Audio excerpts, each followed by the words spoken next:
Hi everyone, we are here again with the remaining story, and for the first part, you can watch our previous video. Before we proceed, please comment from which country you are tuning in. We love to hear that, how far our stories travel. The way she scrolled through Instagram between courses when she thought no one was paying attention. The way her eyes lit up when a cousin mentioned buying a new luxury car. After the meal, while everyone else was settling into the living room for dessert, Ernestine pulled her son into the kitchen under the pretense of helping with dishes. "She's keeping score," Ernestine said quietly, her hands in the soapy water. "What do you mean?" Terence asked, confused by the sudden seriousness in his mother's voice. "She's comparing, Terence, everything. What she has versus what everyone else has. Did you see her face when your cousin talked about his car? That's not contentment. That's hunger. And it's a hunger that never gets satisfied." Terence told his mother she was being unfair. That Desiree was just adjusting to her new life, that she would find her footing eventually. "I hope so," Ernestine replied, drying her hands on a kitchen towel. "For both your sakes." What Terence did not know was that Desiree had been having daily phone calls with her best friend back in Atlanta. Monique Daniels had worked alongside Desiree at the Midtown Salon for 3 years before Desiree moved to Texas. They had been close, sharing secrets and dreams and complaints about difficult clients. But Monique was different from Desiree in one important way. She had no interest in building anything substantial. Monique lived for attention, for validation, for being seen. She dated men who bought her expensive gifts and discarded them when they stopped spending. She measured her worth in Instagram followers and brand partnerships. And she filled Desiree's head with ideas that had no place in a healthy marriage. Every time they talked, Monique would show off something new. A designer purse from her latest boyfriend. A vacation to Miami paid for by a man whose name she could barely remember. A new hairstyle that had cost more than most people's rent. Desiree listened to these updates and felt something twisting inside her.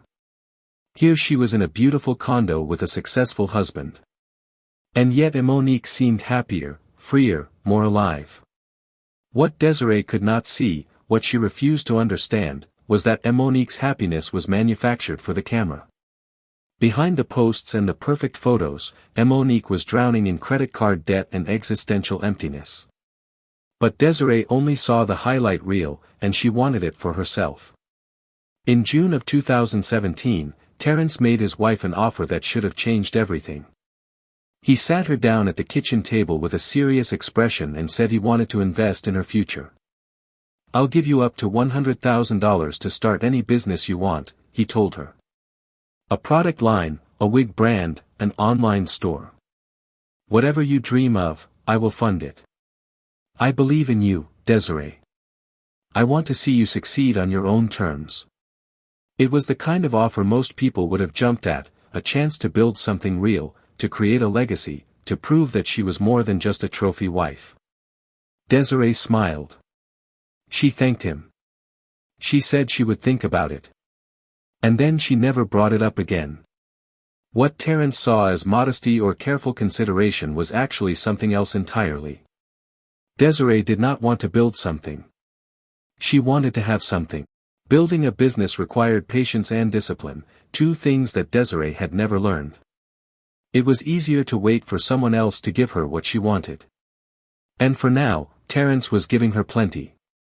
By the end of 2018, Desiree had settled into a routine that revolved around shopping, social media, and keeping up appearances.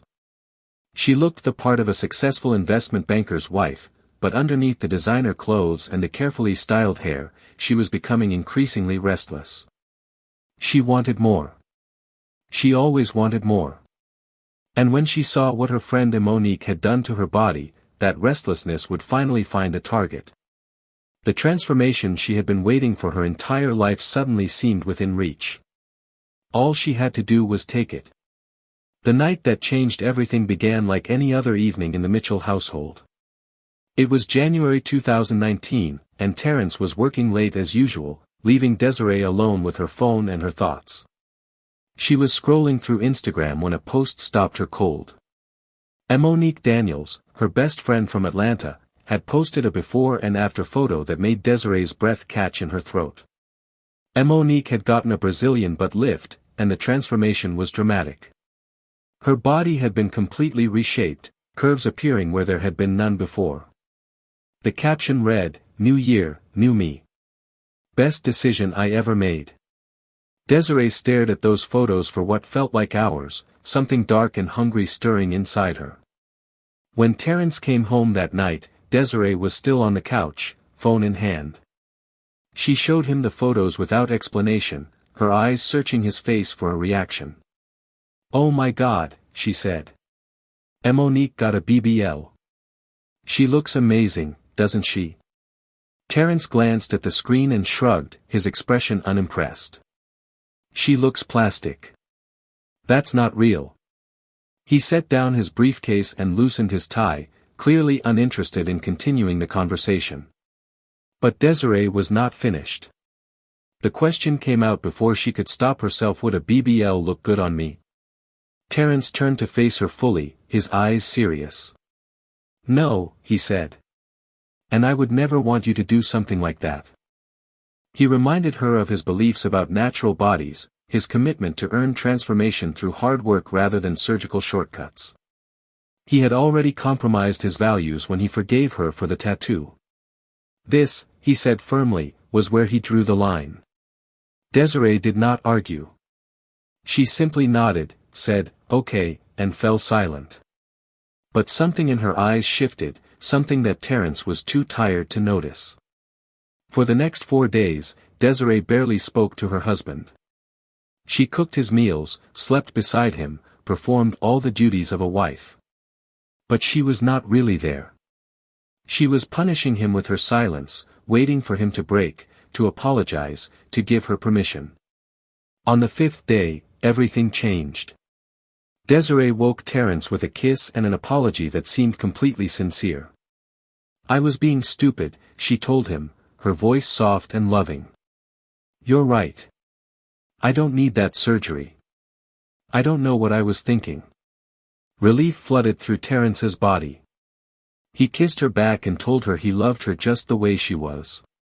And then Desiree said the words that would seal both their fates.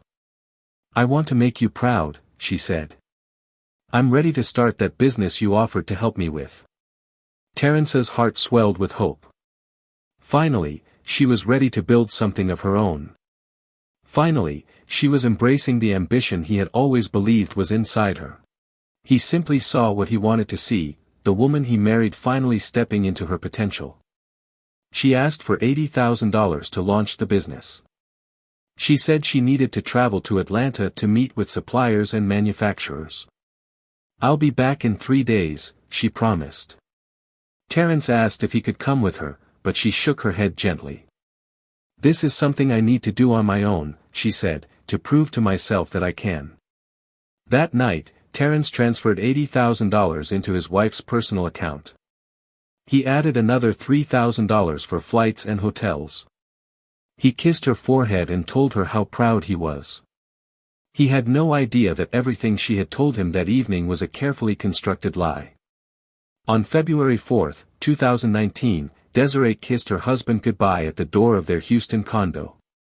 She had a carry-on bag and a smile that did not quite reach her eyes. 3 days, she said. "I'll call you every night." Terrence watched her drive away, already imagining the successful business she would build, the pride she would feel, the partnership they would finally have. He did not know that the car was heading to the airport. He did not know that she had booked a flight, but the ticket was not for Atlanta. The destination on her boarding pass read Miami, Florida. The business plan was a fiction. The suppliers did not exist. And the $83,000 his wife was carrying would not be used to build a wig brand. It would be used to get the surgery he had explicitly forbidden, behind his back, with his money. While she lied to him every single night on the phone, telling him the meetings were going well, the future was bright, and she would be home soon. She would not return in 3 days. She would not return for 3 weeks.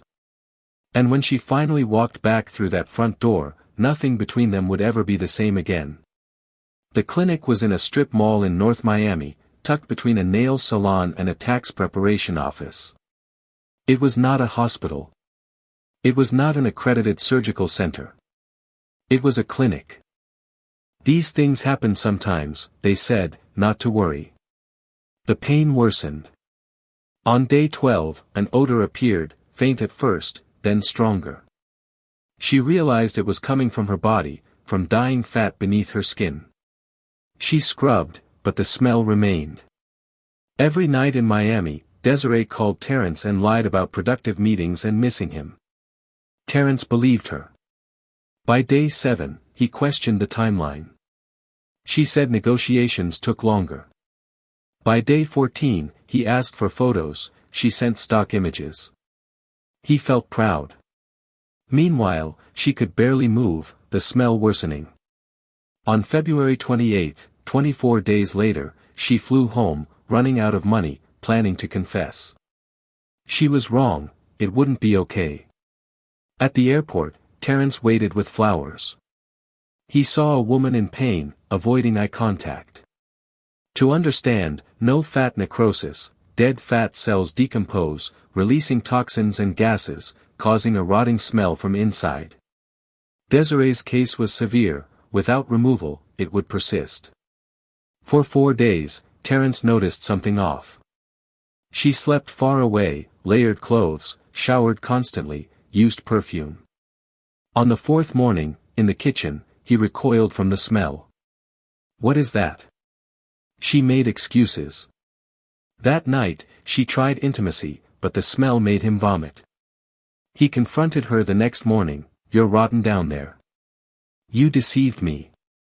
You used my money for a BBL. This marriage is over." She explained, but he left, sending divorce papers. "You made my mother's words come true," he said on the phone.